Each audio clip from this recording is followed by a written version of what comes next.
The shocking truth about distressed listings. Let's have a look. Hello everyone, Florian here and welcome to another episode of HeiseSays. Grab your stein of coffee.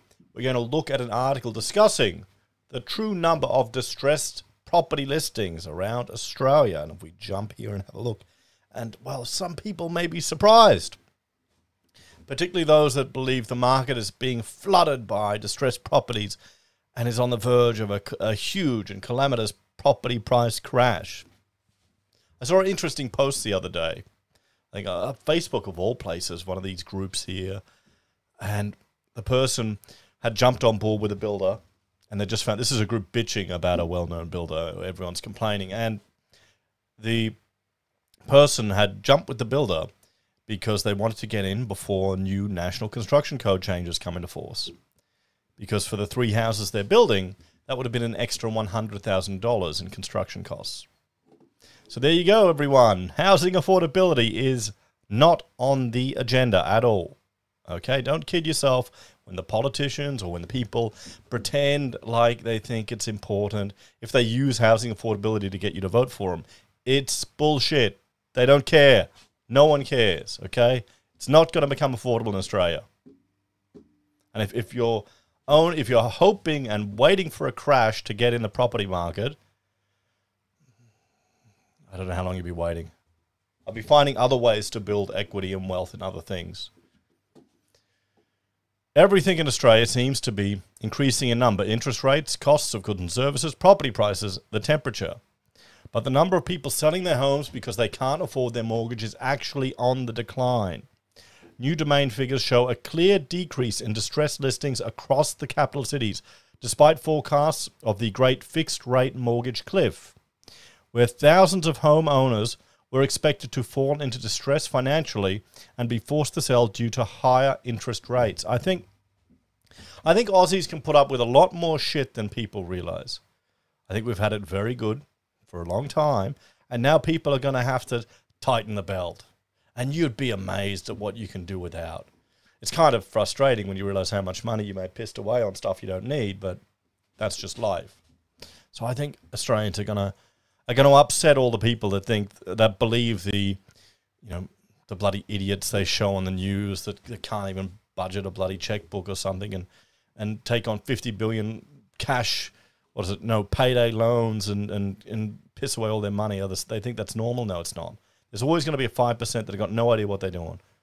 That's never going to go away. You can't educate that away. You can't do anything. That's nature. It's always going to happen. That's why you need to have social mechanisms in place to help deal with those people, to ensure they don't resort to criminality. There you go. That's what you're paying for your dole for.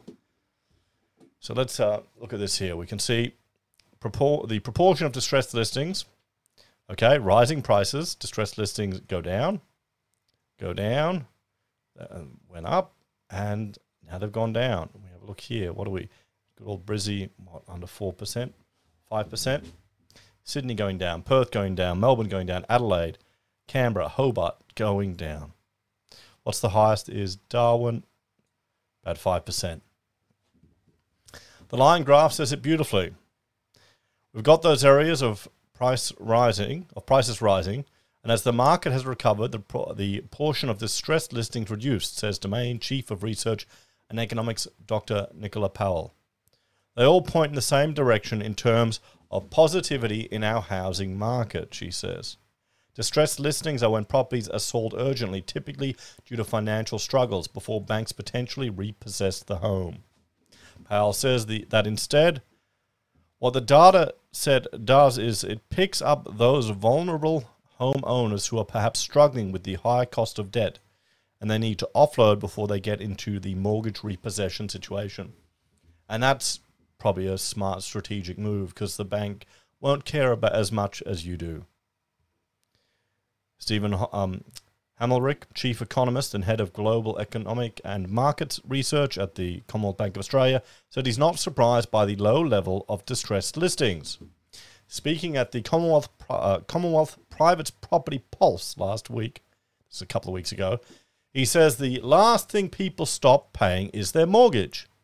They reduced spending on lots of other things first, he says. The unemployment rate is still very, very low, and that helps a lot. There's a lot of outreach going on from banks. In Sydney, only 3.3% of listings were from distressed sellers compared to 4.7% this time last year. One thing it doesn't tell us here that would be interesting to see is if the distressed sellers are owner-occupiers or investors. How many of them are investors that have pushed themselves too far and gone, you know what, this ain't worth it? Or what about all the people in Danistan? Well, I can't call it that anymore. What is it, Jacintistan now?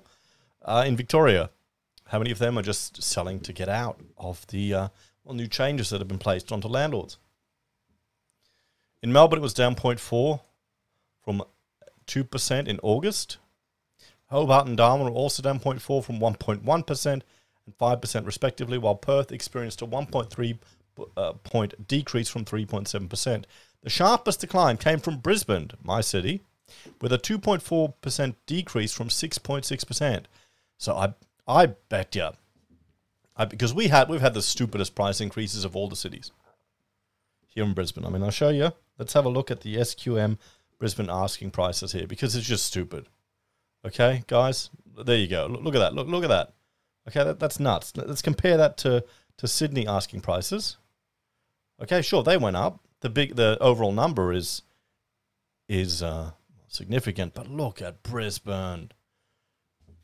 I mean, we've got rid of outhouses, so we're doing a bit better than we were a few years ago, but come on.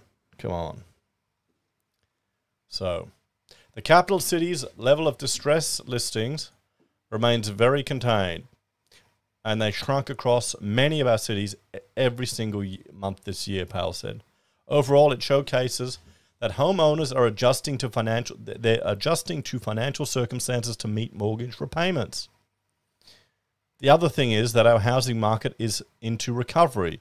So when somebody does need to sell, the likelihood of them actually selling for less than what they purchased is actually diminishing over time. Powell believes the number of distressed listings will continue to shrink as the market recovers further.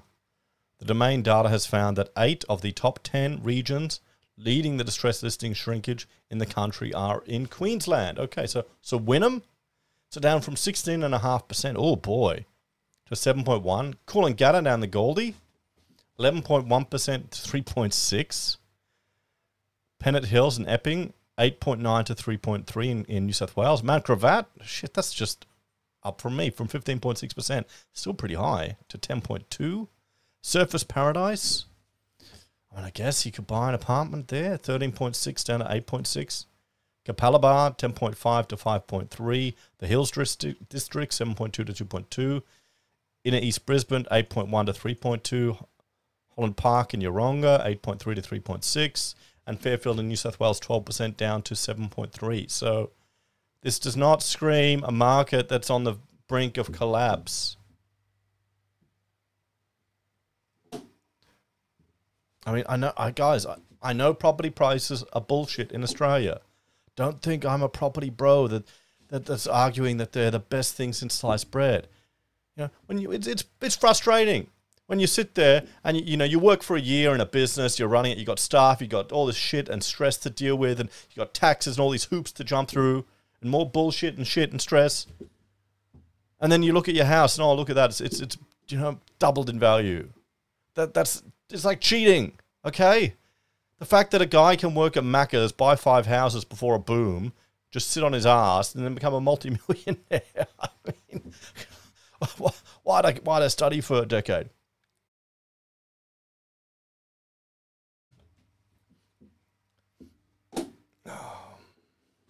So, but in Brisbane's eastern region of Wynnum Manly, the data found only 7.1% of listings in August were from distressed sellers. That figure was 16.5% last year.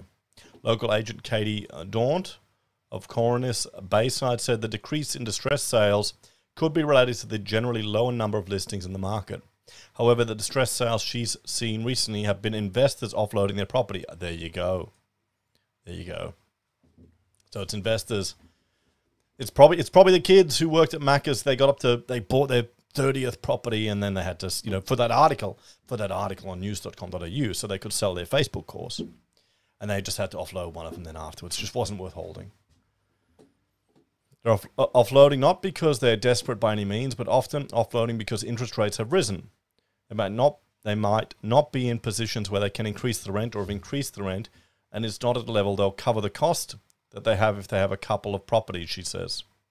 I guess it's a bit more forward-thinking as opposed to being reactive when things are just too last-minute.